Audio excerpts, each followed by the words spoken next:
and welcome back to the Science of Wellness. I'm your host, Dr. Herna de Wit, and today we're diving into something we all feel, probably more than we like to admit: stress. This episode is all about stress and how it impacts our emotional wellness, our performance, and long term health. And more importantly, what we can actually do about it. I'm going to walk you through science backed techniques that you can use to build resilience, manage daily pressure, and support your mental health in a world that never really switches off.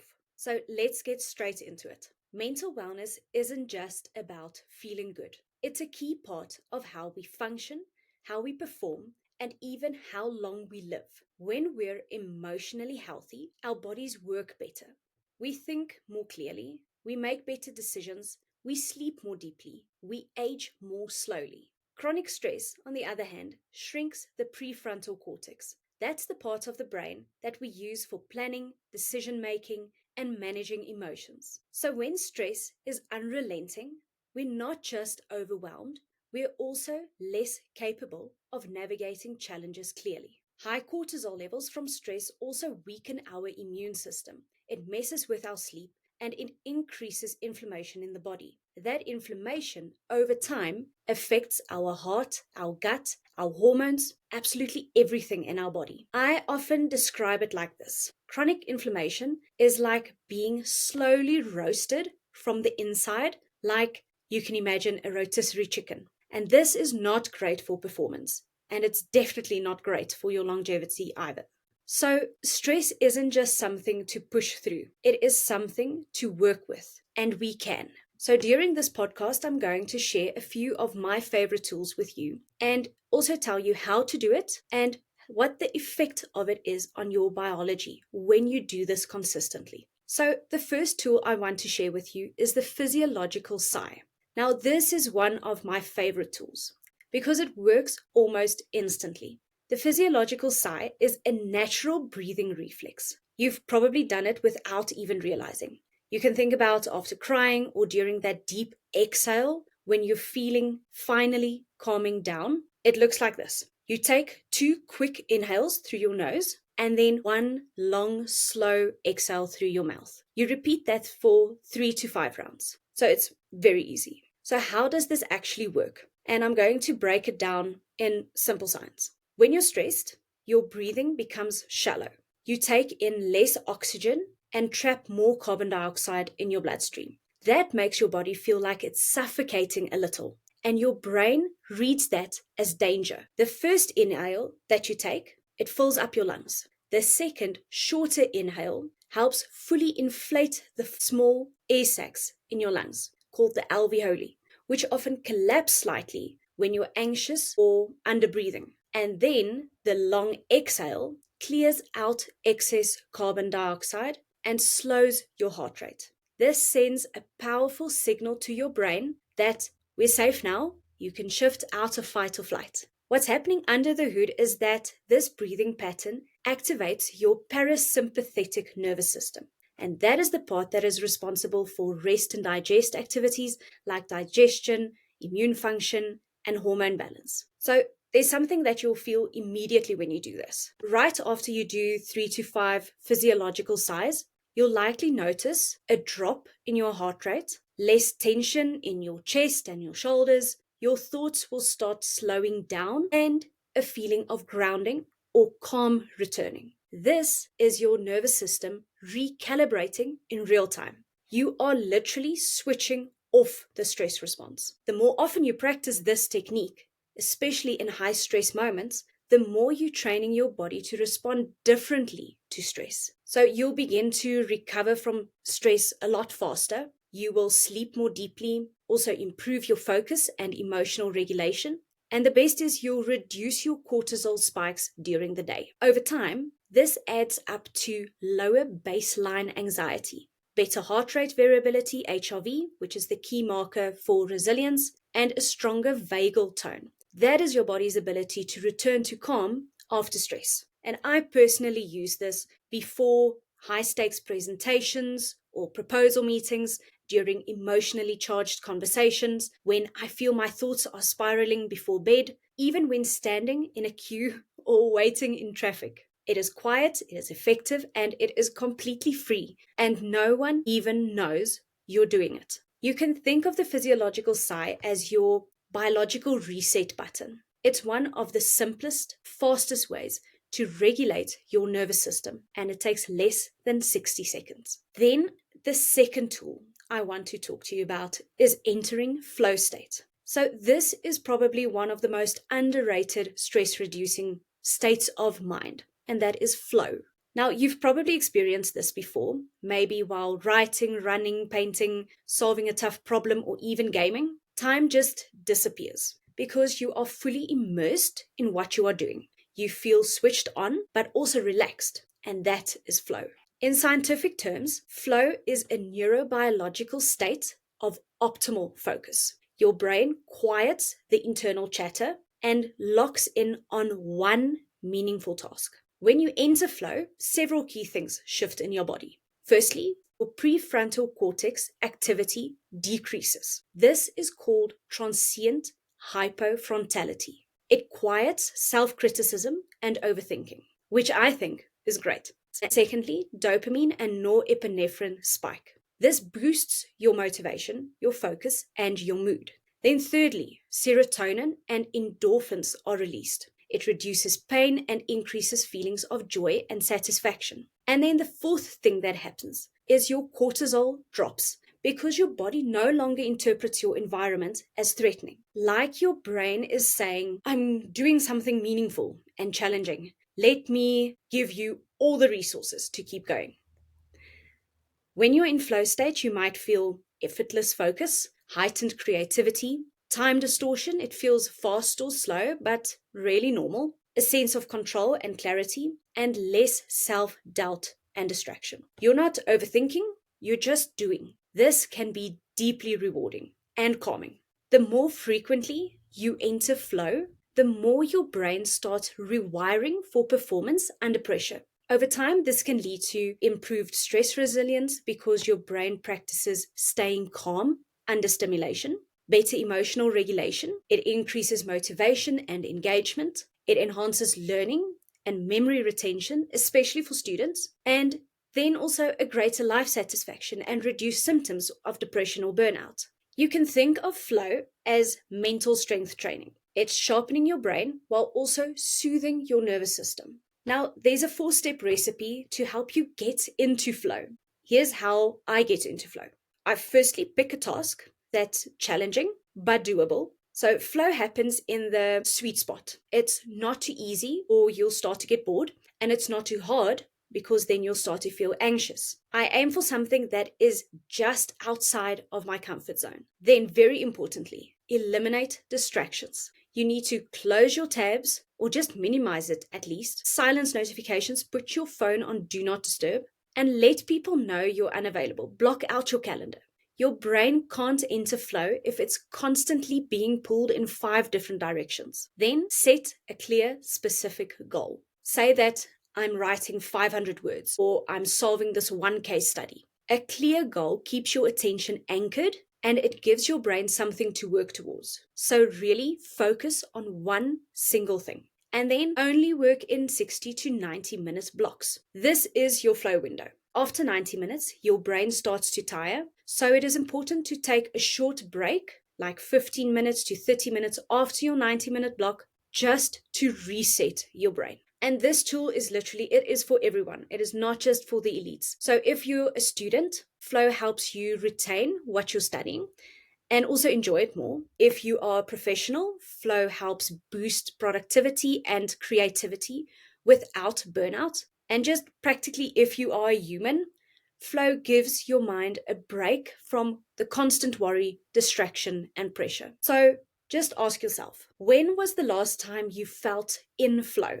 And what were you doing? How can you design more of those moments into your week or into your calendar? Even one flow session a week is a powerful antidote to chronic stress and one of the most reliable ways to feel more alive, more focused, and more fulfilled. The third tool I want to discuss with you is in-the-moment stress techniques. So these are a few of them. But sometimes stress doesn't build, it just slams you right in the face. An unexpected email, a loaded message, a last minute deadline, or just a sharp comment from someone that you are talking to. This means that your heart rate jumps, your stomach tightens, and your breath gets shallow. Your brain also starts racing.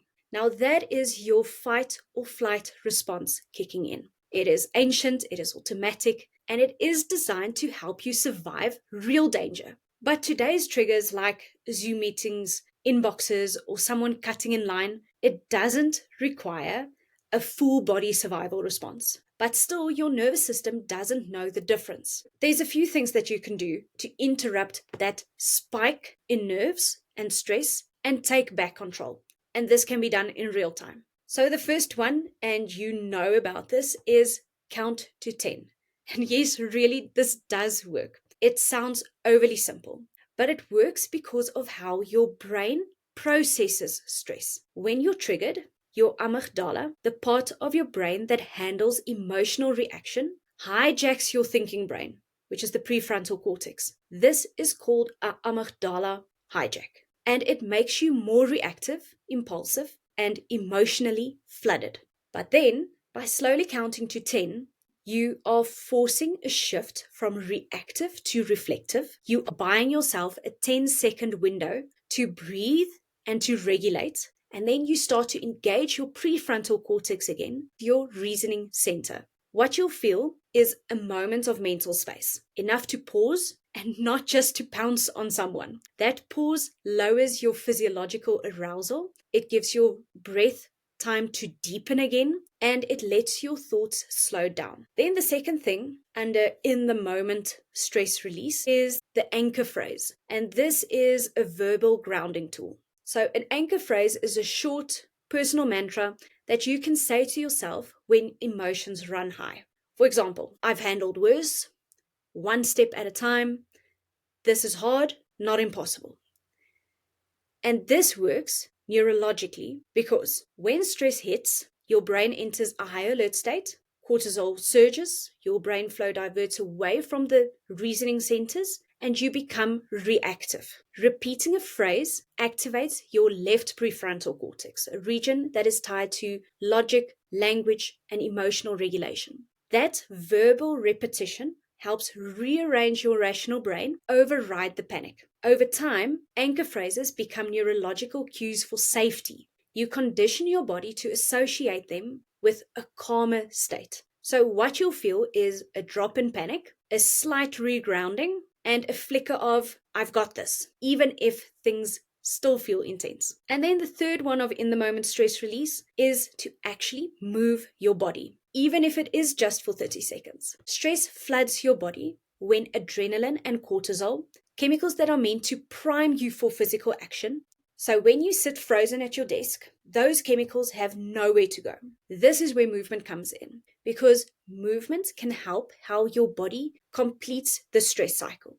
You can do some stretching because it releases muscular tension. You can go for a quick walk because it increases blood flow and it clears stress hormones. And just even standing up from your desk can shift your perspective, physically and mentally. Better yet, if you just step outside. Studies show that even 2 minutes in a green space can lower cortisol levels and reduce your blood pressure.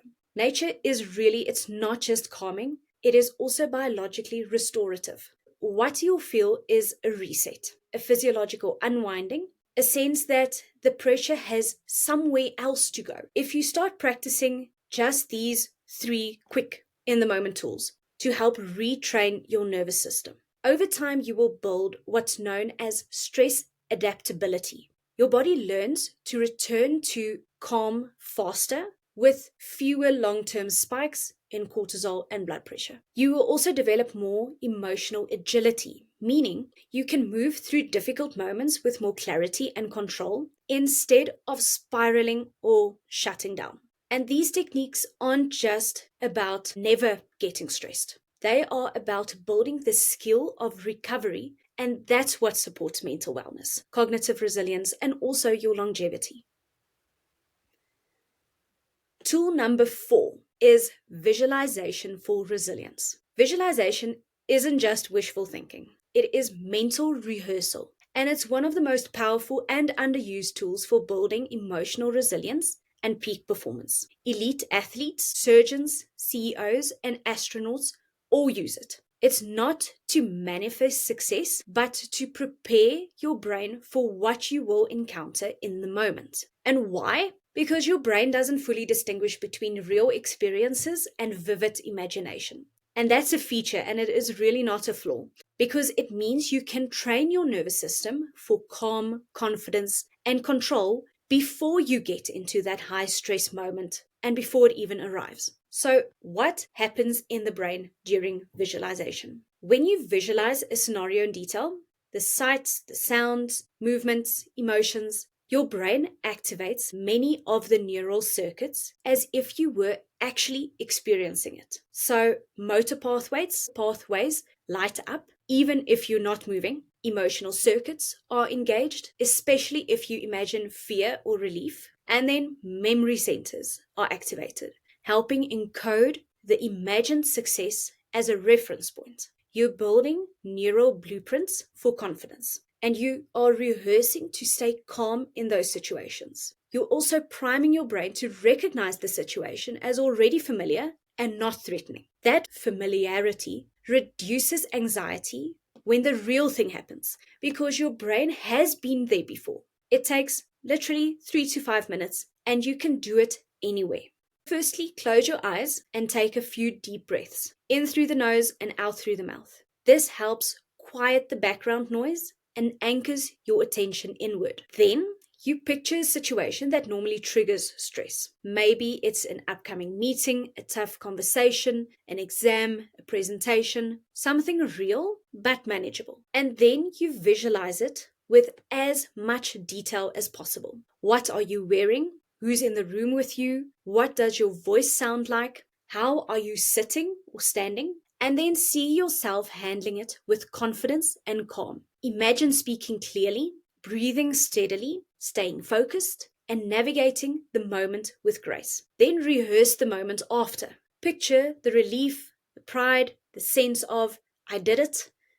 Feel it in your body and let that feeling settle in. The more detailed the visualization is, the stronger the neurological imprint will be. So really visualize everything in as much detail as you possibly can. Visualization reduces activity in the brain's fear center, the amygdala, and strengthens the prefrontal cortex, which is responsible for decision making and regulation under stress. It also boosts dopamine release, your brain's motivation chemical, when you picture success, and this helps your brain want to follow through in real life because it's already associated the event with a positive outcome. So what you'll feel immediately is a sense of calm, a softening of the emotional charge around the event, and increased readiness and focus. Even just one round of visualization can turn a looming challenge into a familiar scenario, one where you know how to respond. And then if you keep doing this over time, you will have greater confidence going into stressful situations. You will have reduced anticipatory anxiety. You will have better performance under pressure and also emotional resilience because your brain practices to be calm regularly. Over time, visualization becomes a powerful inner resource for you. You start trusting your ability to handle hard things because you've mentally rehearsed it again and again. You can think of visualization like installing a mental app for resilience. It runs quietly in the background, but when a challenge arises, you've already written the code for how to show up. You can start with small, low-stakes situations and just keep on practicing it often and notice how your nervous system starts choosing calm and not chaos by default. The fifth tool, evening routine. You need to start reclaiming the night. So sleep isn't just rest, it is really repair. Every night your body detoxifies, your brain consolidates memories, your hormones rebalance, and your nervous system resets. But most of us carry the weight of the day, the stress, the tabs left open, the messages that are unanswered, and we carry that straight to bed. And when your nervous system doesn't get the signal to downshift, you don't get restorative sleep. You just shut down and reboot. That is where a wind down routine comes in. And it's not a luxury. It is a signal to your body and your brain that you are safe now. You can let go. And here is how to start to create your own wind down routine. And then I'm also going to share why each step matters biologically. The first thing is to limit screen time for 30 to 60 minutes before bed. And this is the obvious one, but most of us still ignore it. So it's our phones, our tablets, laptops. They all emit blue light, which tricks your brain into thinking it's daytime. That light suppresses melatonin, the hormone that tells your body it's time to sleep. Melatonin doesn't just help you fall asleep, it sets the entire circadian rhythm that controls your digestion, your immune function, and even your mood regulation. If your melatonin is low, sleep becomes lighter, shorter, and less restorative. And I know there's been a few studies about blue light and that this isn't true. So if you want to believe that, that's perfectly fine. But it is still a good idea to rather leave your screens before bedtime. Because when you power down devices 30 to 60 minutes before bed, you'll notice falling asleep gets easier. Your body starts anticipating sleep and not resisting it. And this is purely because you are stepping away from something that can potentially increase your cortisol levels and also increase your stress. This is why it's very important just to take that break away from all the screens before you get into bed. Then the second thing is you can journal or write a gratitude list. And here's the hard truth. Your brain won't sleep if it feels unfinished. That is why thought loops, and that is why worries come alive the minute your head hits the pillow. But when you write things down, even just a few bullet points, you give your brain permission to let go. This is called cognitive offloading. It helps reduce nighttime rumination and anxiety. And this directly links with why I still suggest to not use any screens 30 to 60 minutes before bed. A gratitude list works on another level. It shifts your emotional tone from scanning for different threats to scanning for safety. And it rewires your brain over time to expect positive outcomes. The way you can just start trying to do these is to write 3 things that you're grateful for, or you can jot down a few mental tabs to close off the day, or you can do both. You can even write your to-do list for the next day, the 3 top most important things that you need to start looking at first, because after this, you will feel a lightness, a mental clearing, and then also a soft transition from mental chaos into quiet. And then the third thing is breath work for sleep. Now, there's 2 techniques that I personally like. It is box breathing and 4-7-8. This is where you move from mind to body. Intentional breathing activates your vagus nerve, which is a key player in your parasympathetic nervous system. It tells your body you're safe, you can slow down. This lowers your heart rate, it reduces cortisol, and it increases heart rate variability, which is a major marker for resilience. So the 2 options is box breathing. The way you can do it is you imagine a box, you inhale for 4 seconds, you hold for 4 seconds, exhale for 4, and hold for 4. So inhale 4, hold 4, exhale 4, hold 4. And you repeat this for 2 to 5 minutes. This is a steady rhythm that calms both your mind and your body. And then specifically at night, when I struggle to fall asleep, I use the 4-7-8 breathing. That is where you inhale for 4, you hold your breath for 7, and you exhale for 8. So inhale 4, hold for 7, exhale for 8. The long exhale is key here because it increases CO2 release and it slows heart rate dramatically, nudging you towards drowsiness. So what you'll start to feel if you start implementing these 2 breathing techniques, within minutes, your tension will start to melt away. Your thoughts will start to slow down. You may even yawn or feel heavier in your body. And those are all signs of your nervous system that it is shifting into a rest mode. Just importantly is something to consider is always be in a comfortable position, whether you like to sit cross legs, lie down on the bed, lie down on the floor. Wherever you do this, make sure your body is comfortable. So together, these steps, the whole evening routine that I've given you, it increases your melatonin production, it reduces your cortisol and your adrenaline, it regulates your autonomic nervous system activity, it also improves your sleep latency, that is how fast you fall asleep, and your sleep quality. So you will see your REM and your deep sleep percentages improve over time if you are wearing a wearable. And then it will boost your next day focus, your mood, and your emotional resilience. That means fewer 2 a.m. wake ups, deeper REM cycles, and more energy and clarity the next day. Now, I need you to always remember that rest isn't passive, it is productive. So sleep is when your body repairs DNA damage, cleans up neurotoxins, balances hunger hormones, and lays down new memories. But you only get those benefits if your body enters the right kind of sleep. An evening routine, it isn't about perfection or ticking off everything that you are doing. It is just about creating a consistent cue that you did enough today, you are safe now, and you can rest. Even 10 to 15 minutes is enough to make a difference. So just a quick recap on the tools that we spoke about. It was the physiological sigh, flow state, in the moment stress resets, visualization, and developing an evening routine. Now, each of these is very easy to learn, but the real power comes from when you start weaving them into your life. Stress is part of being human, but how we respond to it, that part is up to us. Thank you for spending this time with me. If you found this episode helpful, please share it with a friend or colleague who might need it too. And if you try any of these practices, I'd love to hear how they work for you. Tag me, DM me on LinkedIn, and let's keep the conversation going. You can also subscribe to The Science of Wellness for episodes on health, performance, and longevity, and also to get to know some of the founders in the health, performance, and longevity spaces. Until next time, take a deep breath and remember, wellness isn't luxury. It's a daily decision.